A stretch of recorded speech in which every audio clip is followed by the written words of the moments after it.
Welcome to the hybrid John Jay Homestead and to our temporary venue, the Bedford Playhouse. I'm Melissa Vale, trustee of the Friends of John Jay Homestead and chair of the Lectures Committee, and we are proud to bring our 2024 series to such an exciting close. We are delighted to have so many of you here in person and many, many more of you remotely, and especially to our teachers and students. So now please turn off your phones. Yeah. First, some webinar logistics for our remote attendees. You're all muted and video of you is turned off. If you have technical problems, please use the chat function for messages to your host. We already have some questions for our speaker, but we'll try to squeeze in some more. Please use the chat feature when that time comes. Now, some thank yous. Bedford Playhouse for taking us in during the closure of Bedford House, and watch the Homestead site for news of exciting construction and reinterpretation projects. Special thanks to our Lectures Committee for their indispensable support of these talks, and to our outstanding public partner, the New York State Office of Parks, Recreation, and Historic Preservation, for everything. And as always, and most important, to our members who are our reason for being. A quick show of hands, how many of you are already members? Good, there's some distance we can go. That's good. Thank you in advance to those who will join soon. Our summer season began this past weekend with our farm market and will continue with reenactments, events, and gatherings of many kinds. We welcome you at all of them. Now, here is a Zoom feature that we're keeping, the survey. I'm going to ask you a question, and I want a lightning response by show of hands on Zoom too, and we'll be tracking that. Who here has watched or heard part or all of a Supreme Court oral argument? And note, oh, that's great. I'm not just asking about whether you argued one, although that would count too. Yeah. Emily, how did in-house mathematicians, how did the remote numbers come in? That looked to be about 50-50 in person, and online, 70% reported yes, they had. Great. So all right. So now you know where to pitch your conversation. This is an audience who knows what they're talking about. The last part from me before you get to hear from our speaker and moderator. Those of you who have come to our talks before know that we look for a J connection to the topic of the evening. Tonight, I'm going to talk briefly about Jay as the first Chief Justice of the United States. History tells us that George Washington offered him his choice among three positions: Secretary of Finance, and Jay thought that should go to Hamilton; Secretary of State, and Jay thought that should go to Jefferson; and courts, and Jay accepted that for himself. He was confirmed in 1789. While still sitting, he went to England in 1794 to negotiate the hugely unpopular Jay Treaty. On his return in 1795, he was elected governor of New York State without having run for anything. He then resigned from the court and went on to serve 2 terms as governor. When President John Adams reappointed him to the court without asking in 1800, he declined, saying that the court lacked, quote, the energy, weight, and dignity which are essential to its affording due support to the national government. Then Adams nominated John Marshall, and the rest, as they say, is history. Now our speakers. Emily Bazelon is a distinguished journalist and scholar, staff writer for the New York Times Magazine, co-host of the podcast Slate Political Gabfest, and lecturer in law, senior research scholar in law, and Truman Capote Fellow at Yale Law School. Thank you, Emily, for giving me these extra few minutes from your time to my time. Of course.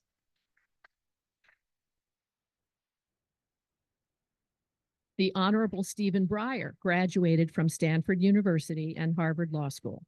He clerked for Justice Arthur Goldberg, taught at Harvard Law School and the Harvard Kennedy School, and held numerous public service positions.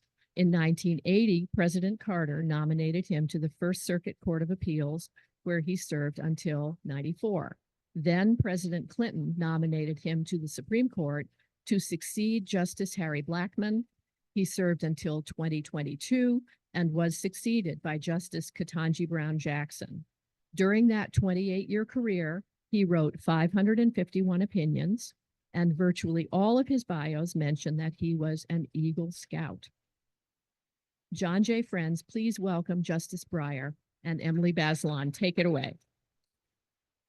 Thank you.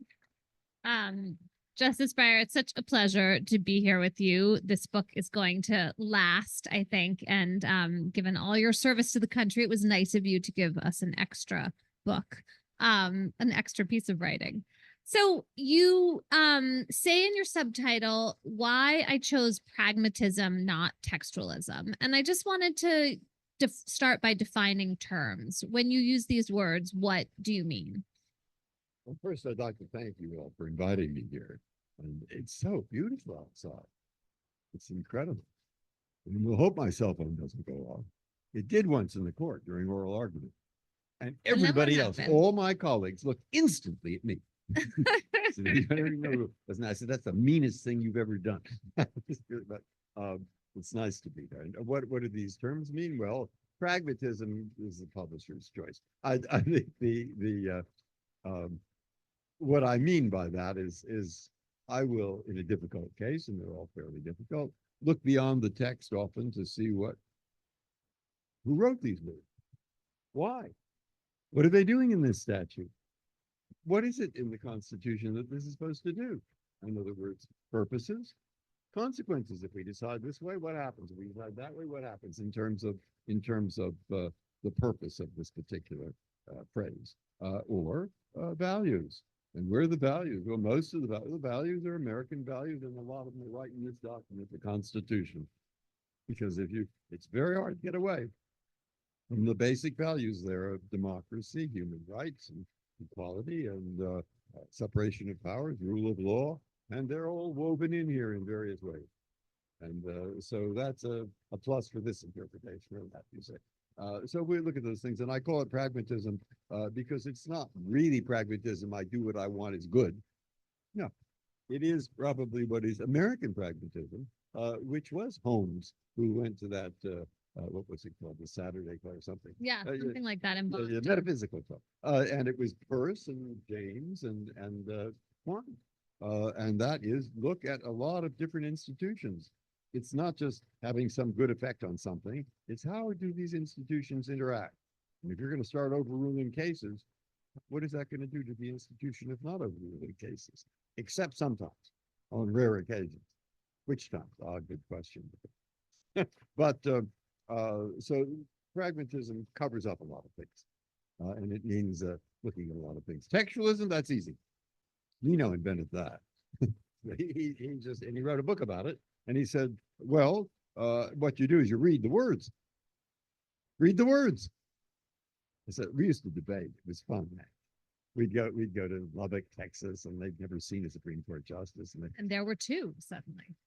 There were not only two, we were at the football stadium. They must have thought there was a football game. And we talked about, they saw that we liked each other. And they got into the debate between us. But Nino says, look, textualism, read the words, okay? And don't do this stuff about purposes and consequences and so forth. And originalism, same as textualism, except more with the Constitution. And you look back and ask, what would a reasonable person at the time those words were written, what we have thought they meant? All right, that's what they mean. Right. And then Justice Scalia was very good at making it seem all very simple, that once you knew that, you didn't have to inquire further, and that would limit judges' use of their own values in deciding cases. And you say in your book, and I think for many years we're living this principle, that the values of judges will always in some way infuse what they're doing, and considering consequences and purposes is a way to kind of channel those values. Is that a proper way to understand this? It's both. It's both. You can't escape your own skin. I mean, it's true. I grew up in San Francisco. This watch belonged to my father. He was the lawyer for the school board. And he said, when you're the lawyer for the school board, you realize that the only question you really have to answer is a political question. No, he'd say it's a geography question. You know that? A geography question you have to know if you're going to work for the school board. Where is City Hall? Political and geography Yeah, tied that's- together. Anyway, I went to Lowell High School. I've done what I've done. And you all have. And you reach a certain age where you have views about your profession. You may not be able to articulate them or want to, but you have ideas about what is it really about? And what's this country really about? And what is it really like? And you can't escape. You can try, and should try to a degree. You don't want to just write your own history into an interpretation of the Constitution or a statute, but you can't escape it entirely. That's there. And sometimes that's mixed up with politics. I don't think that's politics. I think it is you are who you are.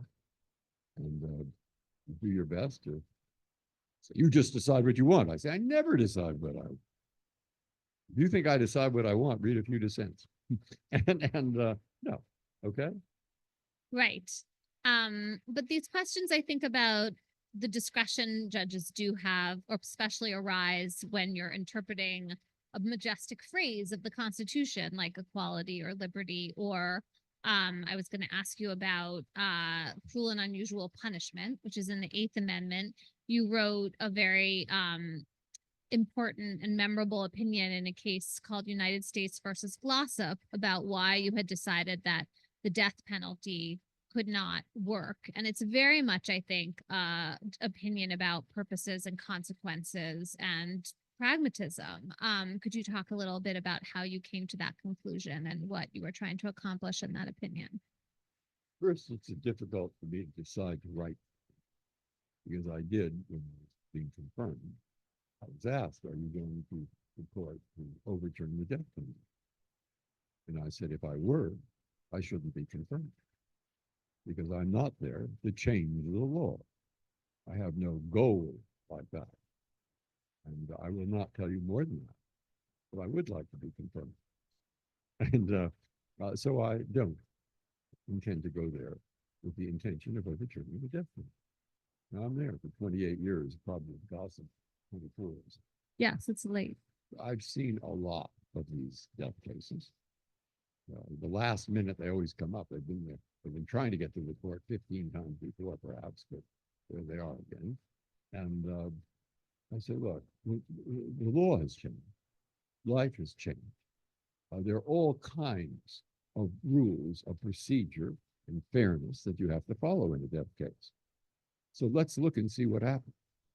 And what happens is, in my opinion, and what I wrote down, is there isn't much of a death penalty, except in a few counties, a very few counties. And then look who gets the death penalty. I mean, I can't answer that question because the way when I go through it, it's sort of random. And I said, does it in fact discourage other crimes? That people argue about, but I'd say the argument is stronger when you say, no, it doesn't. It's being caught and punished. It's the discouraging. So Jerry Brown said that when he was running for governor. He said, swift and definite punishment. That will be deterrence. Death penalty, too rare, very rare. And so it's sort of random who gets it. And there's so many rules now about how you have to have fair procedures that people can be on death row for 35 years. I said, what good is that doing? I can't prove that the family of the victim, because they're terrible cases. I mean, usually this person who's been given the death penalty has done something god awful, really awful. But 35 years later, in a random way, 35 years later in a random way where there'll be infinite appeals on matters of procedure that are very picky, what are we gaining by that? And that's basically the theme of the opinion. And I thought I could write an opinion like that. And I didn't say get rid of the death penalty. I said the court should reconsider the death penalty. Now you can say that's a fine point, but nonetheless, reconsider.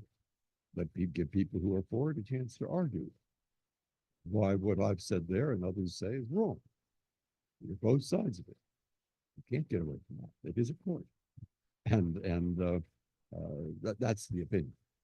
I thought after 30 years, or 20 years, or 22 years, or something like that, I've seen enough that I can say what I actually think about this. And it isn't saying I went to the court with an idea of overturning the death penalty. I didn't. It is saying my experience on the court with lots and lots of cases leads me to these conclusions, which I write down briefly over the course of 42 pages. I think one of the reasons that opinion has always stayed with me is that it's about how the death penalty actually operates as opposed to an abstract moral argument against it, which very much seems like it's part of your philosophy of judging. I wanted to ask you about your discussion in the book of how judges use history. At one point, you say that overly rigid reliance on history is harmful. And I think rigid is an important word in that sentence. You're not arguing that judges should not consult history, right? Right. That's right. Of course you consult history. I mean, it might be relevant after all, but be careful. Because when you do, and that's why I used to use these arguments against Nina. I can tell you that was sort of fun. But, I mean, I'd say, George Washington didn't know about the internet. And Nina would say, I knew that. And then he would say, really, the problem is the two campers. I said, what do you mean the two campers? He said, the two campers. One sees the other putting on running shoes. And he says, what are you putting on those for? He says, there's a bear in the camp. You can't outrun a bear. He says, yeah, but I can outrun you. and that was the argument back and forth. And I would, when I'm more serious, he would then say to me, but you have a system or you have a way of approaching cases and deciding them that is so complicated that you're the only one who could do it. And I say, perhaps, I'm not sure of that, but you have a way of approaching cases that I think would produce a constitution no one would want. And so I think, do we know who's right about that? No, I think we don't. We don't know what the future holds. We don't know what people will say 50 years from now. We don't know what the country will look like 50 years from now. We have our hopes, but we don't know. And therefore, I thought it was a pretty good discussion that we were having. It was entertaining for the students, but they were also seeing something. They were also seeing that people do have different ways of interpreting this document. And they were also seeing, because I emphasize that the document was managed, and you see it every time in that courtroom. Every race, every religion, every point of view. It's one of these things. If I say that already, I don't know. But she used to say, it's worth repeating. There's no view so crazy. There isn't someone in this country who doesn't hold it. And then we were in San Francisco. She said they all live in Los Angeles. But nonetheless, nonetheless, we are, and this good document does help our whole people, now 320 million, together. More safely, more securely, peacefully, more productively. That's what law is intended to do, I learned in law school. And that made a difference. And yeah, so we don't know. But, it's interesting that when Justice Scalia started talking about originalism and this idea of being faithful to the public meaning of the Constitution when it was written, he called himself a faint-hearted originalist in the beginning. The idea being that you were right, that there were aspects of this form of interpretation that would create a constitution that Americans would not want. And then he sort of backed away from that over time, I think, and was sort of drawn into more rigid, I suppose, claims of faithfulness to this method. well, I mean, that's why I really wrote this, because this textualism thing is sort of sweeping the country. It's a kind of tidal wave.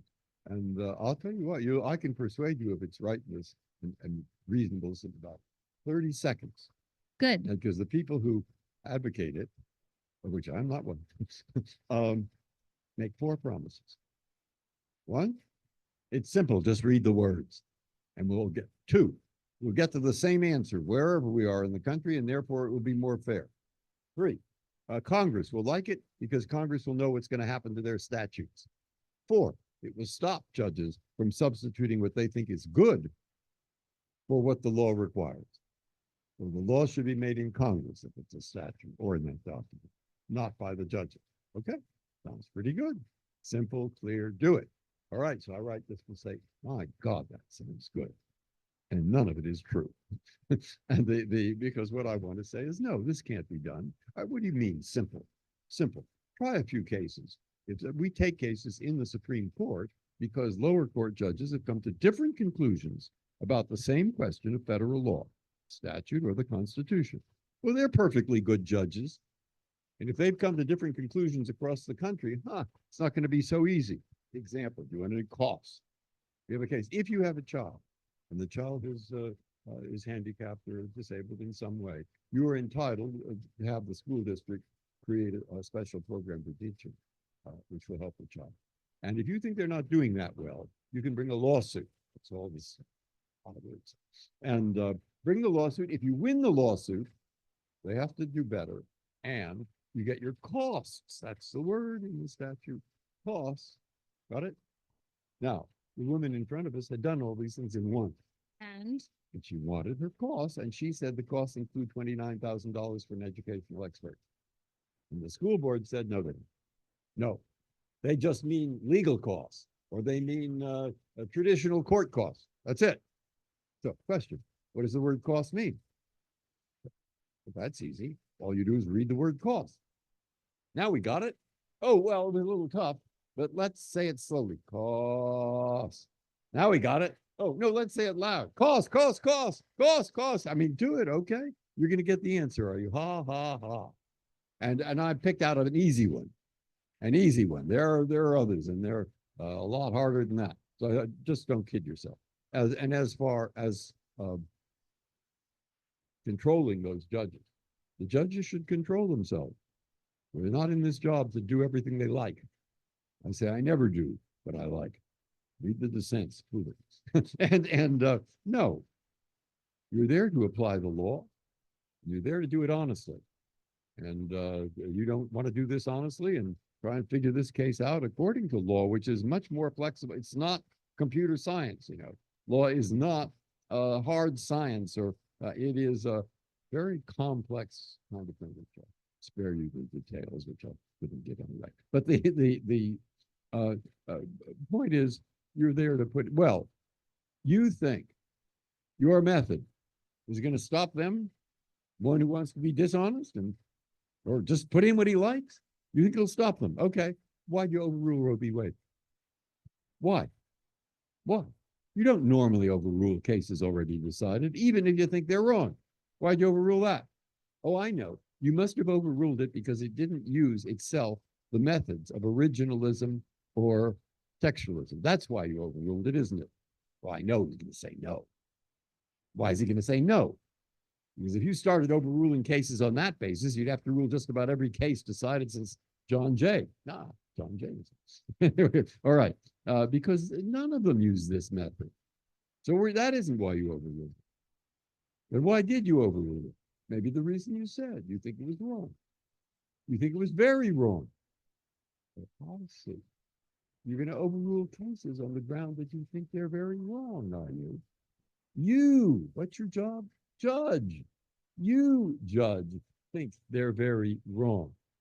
And there's no risk there. You'll substitute what you think is wrong or right for the law. But you think there's a risk I would. I mean, what's the difference? So I'd say that your fourth idea is you're just as open to the problem as I am or anyone else is. And that's the substitution of a personal value for what is written into the law. So 1, 2, 3, 4. Hey, those promises were great, but they were great as promises, not great as fulfillment, because they can't happen. And that's. I think one of the things that's kind of underlying your points about Roe and Dobbs, the case that overruled it, is the selectivity of method, right? And that originalism itself is a choice that judges and justices make. The Constitution doesn't say anything about how it's supposed to be interpreted. And more than that, if we're going to go back and look to what those words meant at the time that they were written, now let's think about that for a second.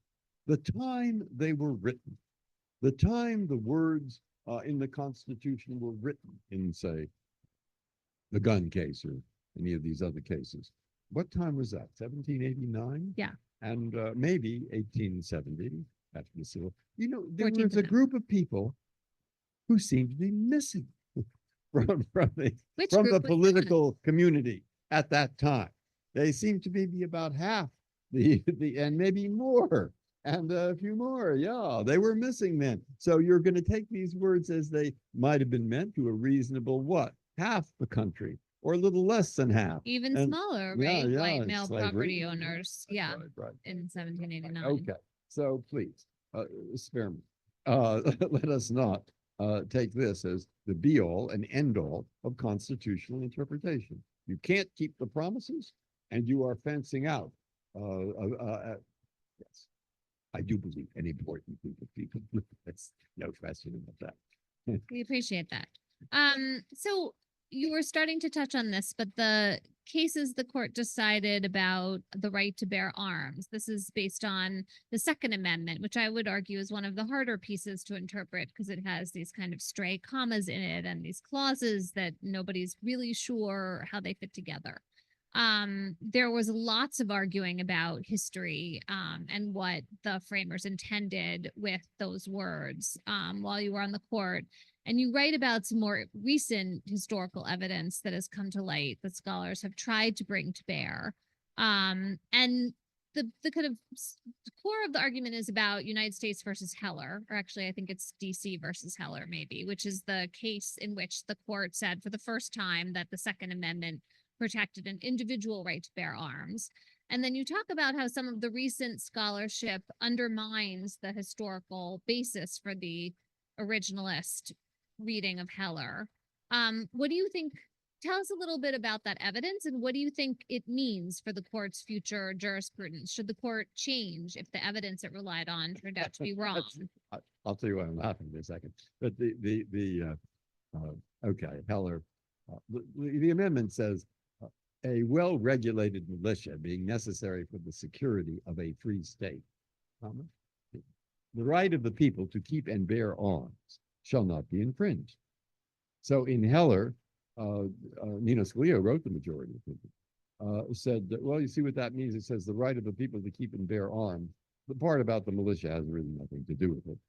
But let's go back to the English Civil Wars and so forth, and we'll see the right to bear arms is what this is about. And so you have a right. They're important to keep a pistol under your pillow to shoot at robbers. Okay. John Stevens also looked into the history, came to a different conclusion. He said what this was about is the following. A lot of people at the time the Constitution was written didn't want to ratify it. And they thought it shouldn't be ratified. Too much power to this federal government. And one of their arguments was look at Article 1.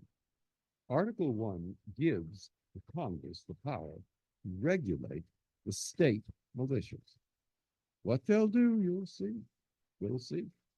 They will call up the state militias and disband and leave them with a federal army. Call up the state militias and disband them.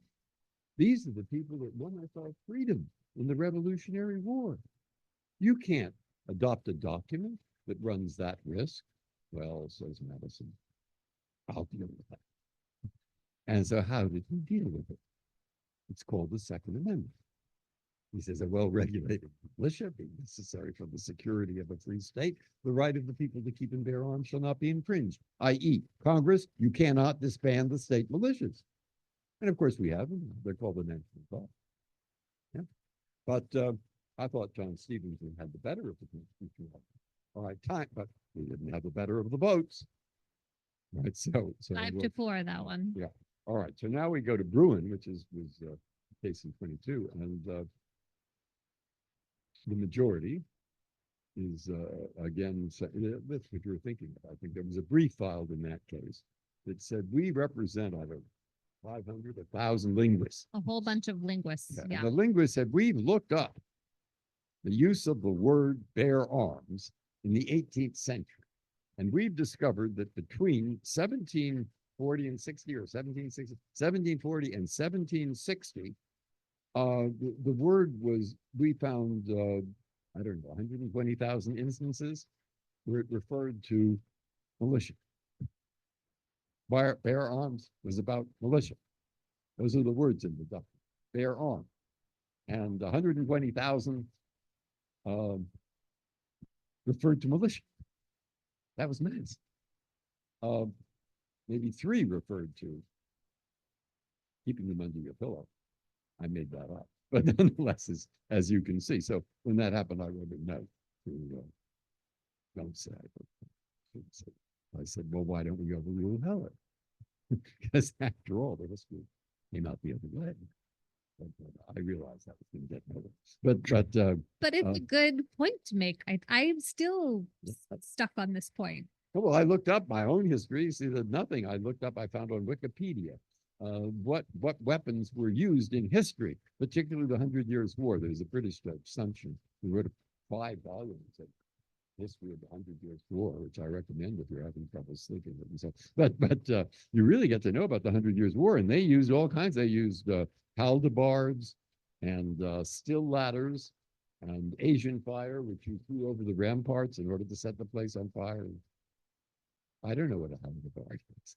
So I said, we're supposed to decide whether a halberd is analogous to an artillery piece or something. And how are we going to do that?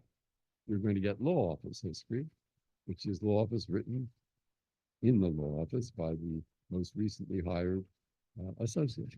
And, or they'll look things up, but please, we can't do that. And I'm not saying don't use it, but use it with care. And don't put too much weight on it. And be careful.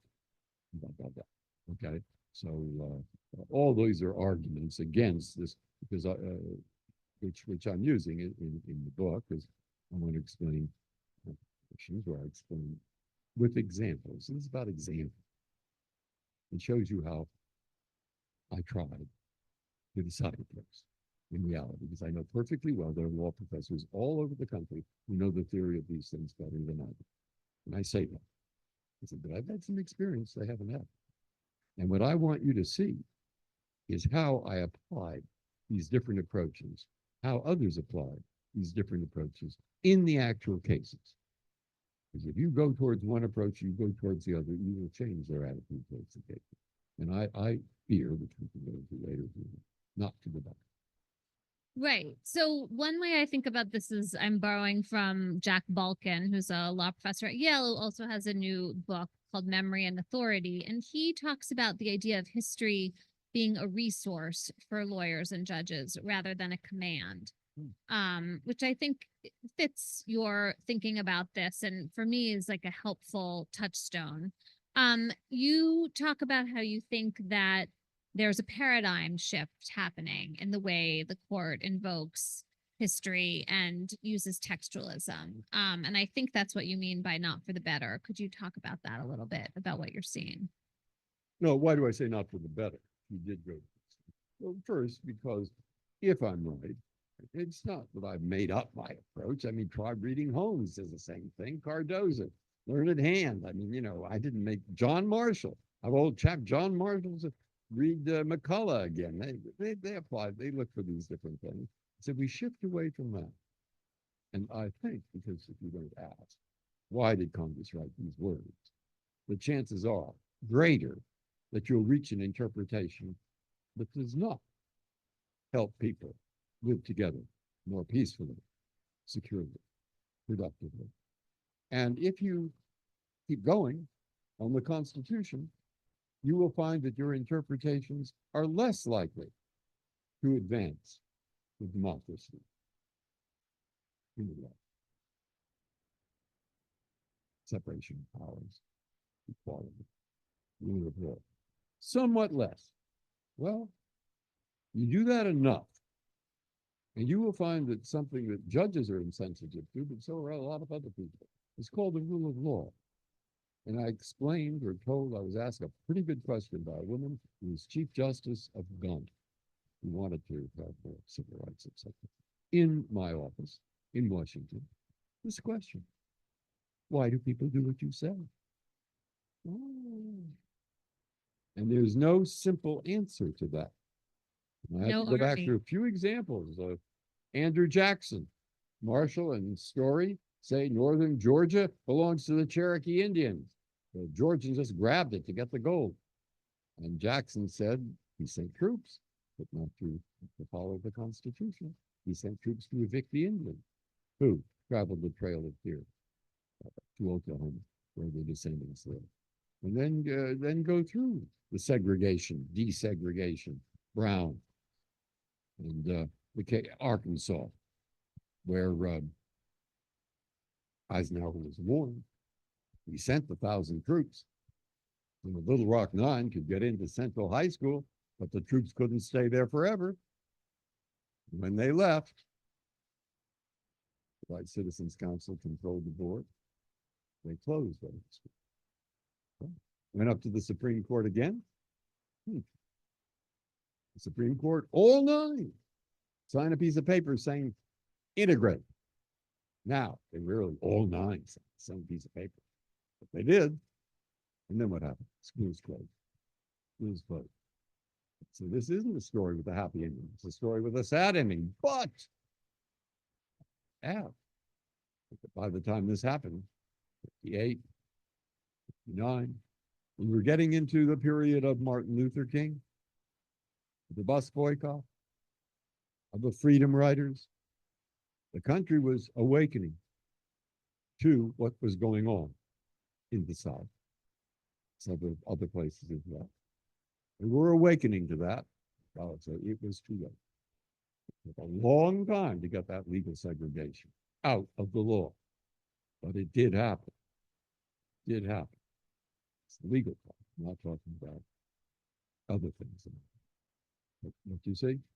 So I said to her, you see, what I think that shows is the people that you have to convince that a rule of law is worthwhile.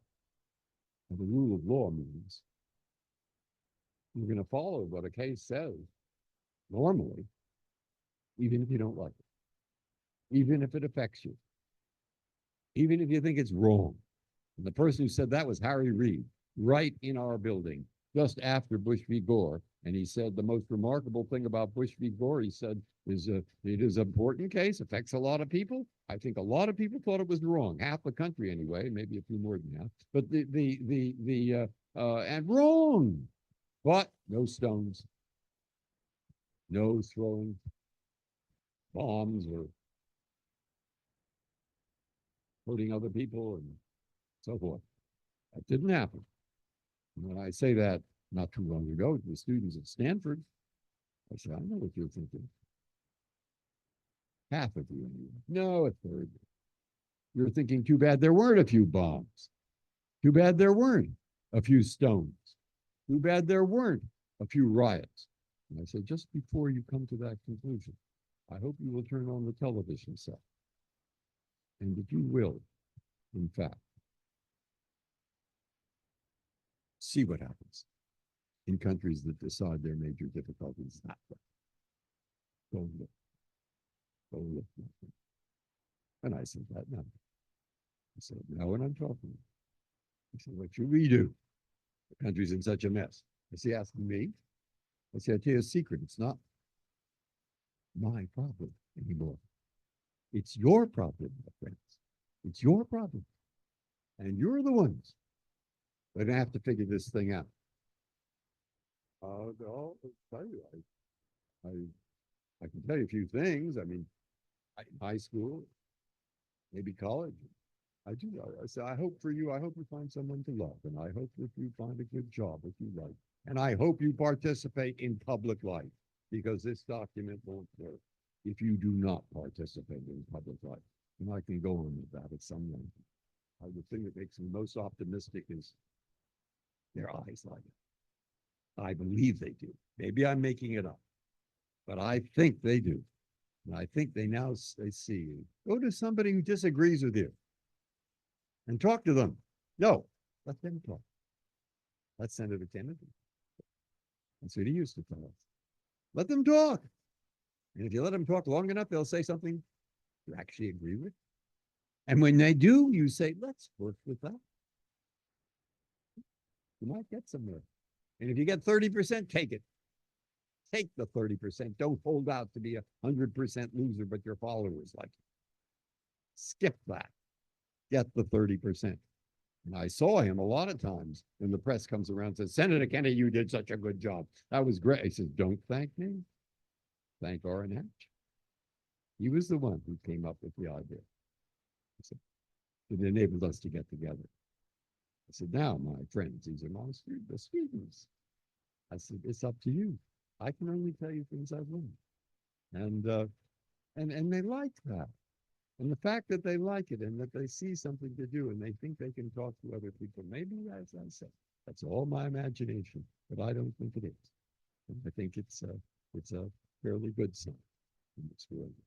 So you're talking about the value of stability and rule of law. And earlier you were emphasizing how much fun you had debating Justice Scalia. And that's something you do in your work often, is to talk about the value of collegiality. Sometimes people who have very strong views get frustrated by the idea of like, well, everyone getting along on the court. Why does that really matter? Shouldn't people who are frustrated with the direction of the court be very clear that what the court did in Bush versus Gore was wrong? And even if you don't want to have people rioting in the streets, should the justices who are in dissent now be more fiery? Should they be in some ways rejecting kind of the niceties of getting along with colleagues? What do you think about that? It's not my character. It's not my personality. Maybe somebody, but I don't think so. Why? Well, it's experience. It's having 40 years as a judge. You calm down. And you pay attention to the case in front of you. And that's what actually matters. I mean, we take the cases where people have come to different conclusions. We have piles of briefs that we read there, and they could maybe 15, 20 briefs. It could be 100, as it was in the Right to Die case. I don't know why they call them briefs. They're not briefs. But in any case, you read those, you have the oral argument, and 2 days later, you're at the conference. The conference room about half, third of the size, and we're sitting around the table by ourselves, and we talk about the cases we just heard. Each of us has a book, a black book with the names of the other justices and the name of the case on the front. And the chief starts and he says, this case is about da da da. And in about 5 or 10 minutes, he'll explain why he's leaning towards this view. And then it goes to Clarence Thomas and to me and to Alito and Sotomayor and Kagan and Gorsuch and Kavanaugh and Barrett and Ketanji. Okay? And nobody speaks twice till everybody's spoken once. Excellent rule for a small group. And I was a junior for 11 years. Especially good rule job especially good for you. Right, correct. Rule. So I was like, then after everybody's had a chance to say how he's leaning or what he's thinking, some discussion. And I've learned over time, be wrong, but I've learned over time that if we're going to have discussion, and your contribution to this discussion is, my argument is better than yours. I have a really good argument and you have a bad one. Ha, ha, ha. You know how far that's going to get me? Nowhere. Zero. Okay? If I've been listening to what other people say and think, well, you said you thought, well, maybe we can work something out. And that's what I've heard in that conference when it gets together. And I've never heard, 28 years, I've never heard a voice raised in anger. Simply not. And I've never heard one judge say something deprecating or rude or not even as a joke. It's professional. You go around. The best way to say that I think the majority is really wrong, you can write a dissent and say it's really wrong. Nothing wrong with that. That isn't rude. But that's how basically courts operate. And that's why Joe Toro, judge in Massachusetts, used to say, you know, the interesting thing about courts is the inside is not interesting. What you do is you have the case, you read it, you try to do your best with it. President, you know, the applause disappears pretty quickly. And you're left with the job. So you better like it. And indeed it does. sometimes it's true. I'm there 2 years about it. They have a young lawyer gathering in the reception room, and the lawyer comes up, the young lawyer comes up and says, "Oh, Justice Breyer, I really think you wrote such good opinions. Wonderful. Would you sign my programs?" I said, "Sure." Turns around, walks off with his friend. As he walks off with his friend, he holds up his hand. He says, "That makes 4." Yeah, okay, that's what it is. You know that? And forget it. Calm down. Forget the applause. The virtue of this job is that you have to give your best to this case. It's like a doctor. A doctor does not say of this patient, "Oh, I've seen that disease so many times, I'm not going to pay much attention to this patient." Doctors don't say things like that. And the same is true when you're judging a case. It matters to somebody, even if you've seen something like it 52 times before. So what? And the chance of going through a year or 2 years or 3 years, and it takes a while to adjust. William O. Douglas thought it took 5 years. David Souter thought it took 2. And so we don't know what's going to happen with all this. And that's where I end up. I'm sorry to be disappointed here. But I say there's some good arguments for believing that this textualism thing is going to just take over like the tidal wave. Okay, also some good arguments for thinking this one thing. Like, for example, the fact that it doesn't work. But nonetheless, we have time. There's time. I'll be there a long time. And we'll see. Can we take a few questions from the audience in the little time we have left? If not, I can give you mine. No, there we go. There you go. I have a bunch of questions and a whole bunch of questions that have been addressed in your talk so far. Let's start off with, are there any court reform proposals out there that you think might be helpful, or are they all terrible? I'm thinking, my questioner is thinking of term limits or retirement ages or ethics No, I've said a rules lot. or I've said a lot for years. I mean, you could have term limits, you could have retirement ages as long as they're long. I mean, you don't want somebody up in that job thinking, what's his next job gonna be? And 18 years, 18 years. 20, I don't. I like 18 years. I can't remember. I Well, don't- it sort there of is a works reason out for in this. terms of the middle of the presidential term, depending when it starts. But you might have to amend the Constitution. I don't know. Yes, that's a problem. problematic. There are things, yeah. I mean, there are things maybe that would be a good idea. I wouldn't have had to worry about whether to retire, and that would have been very nice for me. Just go your 18 years or 20 or whatever, and that's it. Okay, fine. But I haven't really read all the proposals. What about the idea of the court having a rules of ethics that it is bound to, which currently it doesn't? No, No question. but I thought, No. The lower courts don't. They're not bound. I mean, only way you can discipline the judge really if the judge rebels and won't do it. Impeach. right, okay, so The reason for that isn't so stupid. So when I was chief judge of the First Circuit, you could do this. The courts of appeals, anyone can complain. We'd get hundreds of complaints, most of them, but 2 were serious. And the 2 that were serious, I was chief judge.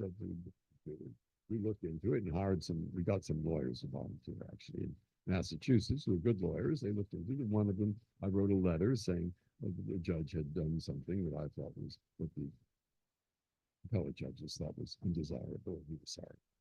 And the second one, the judge quit. And so it's not that there's no discipline, but you have to be careful, particularly in the Supreme Court, for the reason that in the lower courts, if you get a request, disqualify yourself. You can do it. There'll be another judge. You can't do that in the Supreme Court. And you don't want people manipulating the bench. They might. You have to be careful. You have a duty to sit as well as a duty not to sit. So personally, what I would do, there are 7 volumes of ethics. 7 volumes. I think I have it right. And all the judges can have access to that. So if a case comes up in the court and somebody thinks I should, or I think maybe you should recuse yourself, I'll look through the 7 volumes, There's plenty of stuff written there. And if I don't get an answer there, what I used to do is call somebody in one of the universities whom I trusted as an ethics expert. And, so I didn't see really that much of a problem. Now, Good reason method. that there isn't, I mean, you have to be careful because there's a balance here. You don't want you want what I call independence in the judiciary. And what I mean by that is the judges feel they're not being manipulated by other people. And that judicial independence, best thing I heard about that was Tony Kennedy. Talking to the Russian judges who came over just after the curtain fell. He said at dinner, we talked about it, but he said, judicial independence, what is it? What is it? Tony. It says, a little hard to say. We know what it is. But who knows whether I, you, or any other judge have been true to that record? The lawyer whom you favor, oh, yes, that you're great. The lawyer who loses, thinks you're an idiot. He's a little bit more polite. You know, you've read it, right? And have you been true? I mean, I say if the New York, I don't want to criticize your newspaper. It's the New okay, York go ahead. Times says I've done something brave, it probably would have been brave to do the opposite. But I'll have is to it- tell the editorial page writers that. he said there's only one person who knows if you've been honest, completely honest, completely independent in this particular case, as independent as you can be given. But you know, and the other judges know what it's like to go through a sort of difficult, tough decision-making process. Independence is an issue. So you have to remember this before you go too far in the ethics direction with other people saying what to do. Like most things involving courts are the middle. Most things involving the middle. So if it's really tough, it isn't probably a question of good versus bad. It probably is a question of good versus good. So it's right, but true. Another Lenore? question, which is what should we do, or what's your view on approval ratings of the court? Do you believe the polls that say that the ratings are lower than they have been in the past, or Oh, yeah, do you believe me. care? But I'll ask you this Or what do we question. do? What did we do? I'll ask you this question. Suppose you knew, you wouldn't yourself, but you knew someone out there, I don't know who it is, but he's the least popular person in the United States. The least, the bottom. And he's on trial.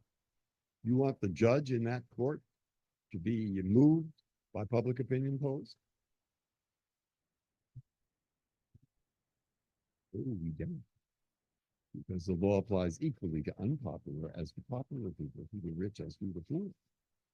But the great scholar, Paul Freund, said, you can't be totally unaware. What he said, the role of politics and the courts, he said, no judge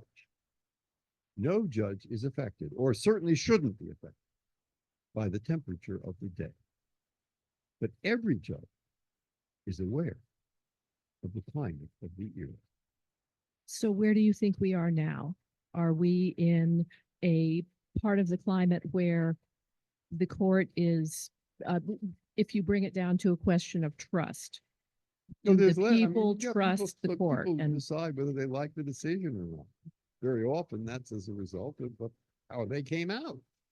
You know, I mean, that's just what it is, but that isn't the job.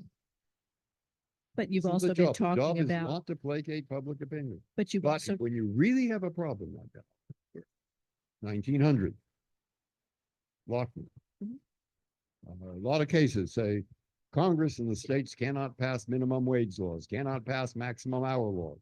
What were they thinking, Taft and the others? I think that if you wanted some verification, read Alan Greenspan's book on the history of capitalism in the United States. Very interesting. Before the Civil War, this country was very poor, really poor, South and North. I mean, they couldn't afford the schools, they couldn't afford that church. They were a poor country. We were. Now, Civil War and then 70s, and now up to 1920s and 30s. Suddenly what? Well, suddenly people started inventing things. They started inventing electricity, power. They started inventing trains. They started inventing cars. They invent new methods of finance that enabled people in New York, where there was money, to pay for the spread of electric power across the country. And suddenly, by the 1920s, probably by the beginning of the First World War, this country is the richest country in the world. Bar none. Now, the robber barons probably got more than their fair share. Well, what's fair? But I should know, I'm a judge. But nonetheless, the robber barons got a lot more than the average person. But the average person didn't do badly compared to prior to the Civil War. That's like every average person, but by and large. And so what they're thinking, in my opinion, in the court, in 1900 with their cases, let's not kill the goose that's laying the golden eggs. And therefore they focus on property, contract, laissez-faire, which doesn't appear, but it comes up in a lot of cases. Right? They're thinking that. But now let's advance the clock to 1933. Oh, I see. Golden egg? Hey, where's the golden egg? There are 24% of people out of work. There are 94% drop in the stock market. And maybe Congress, and that's, I love the quote of Roosevelt. The one I like best is, let's try something. He says, if that doesn't work, we'll try something else. But above all, let's try something. And that is probably a belief that saved them. And you can't go along with what those cases were. And there was a change. There was a change. You know, that's what I call a paradigm change. But the change went in the direction of let legislatures do what they want. They reflect the people. There's home. All right. But hey, what about civil rights? And so now we have the Warren Court.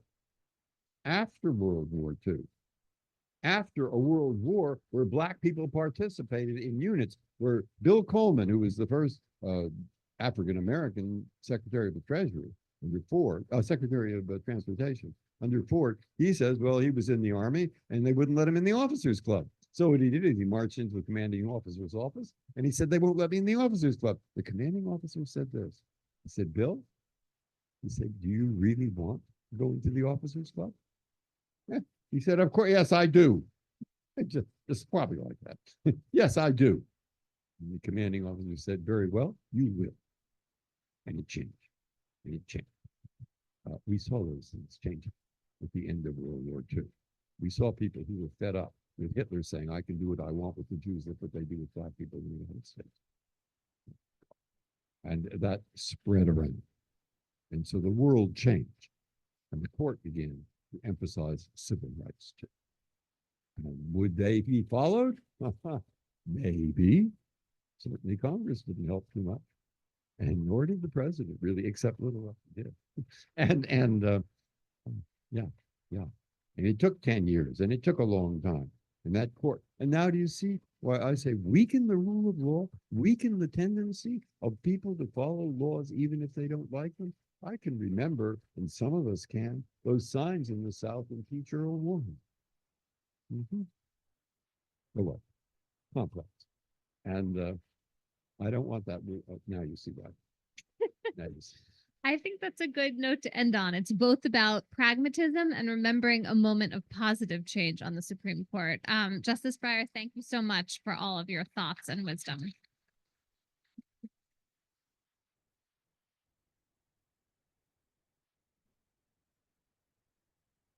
Justice Breyer is going to be signing books upstairs. And thank you all for coming. And please come back to the Homestead for the rest of the season. Thanks.